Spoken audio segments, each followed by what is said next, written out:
safarga chiqmoqchi bo'layotgan o'rtalar uchun juda ham katta yangilik bo'lsa, shuni ochadigan bo'lsang, orqa kapotda bemalol любой mashinani orqa kapotiga tushadigan universal, ya'ni o'sha mashhur transformer xon taxtalarimiz hisoblanadi bo'lsa, shuni kapot yopasida ichkariga bemalol kiraverasizlar.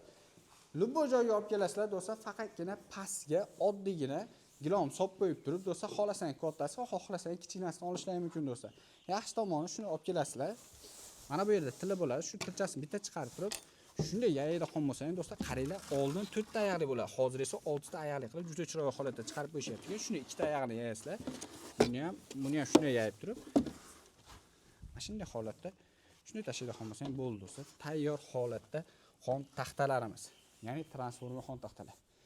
Kichkinasi ta'kidlanib turgan holatda razmeri bag'i 65, bu tomoni 75. Xo'p, bu tomoniga yayilganda 1.30 ga 75 hisoblanadi. Kattasi keladigan bo'lsa 90 ga 75, ochilganda 150 ga 75 bo'ladi. Narxi 450 ming so'm, 550 ming so'm. O'zbekiston bo'ylab dastavkasi va faqat olayotgan odamni o'zidan bo'lib, passiv aloqaga chiqaverasizlar.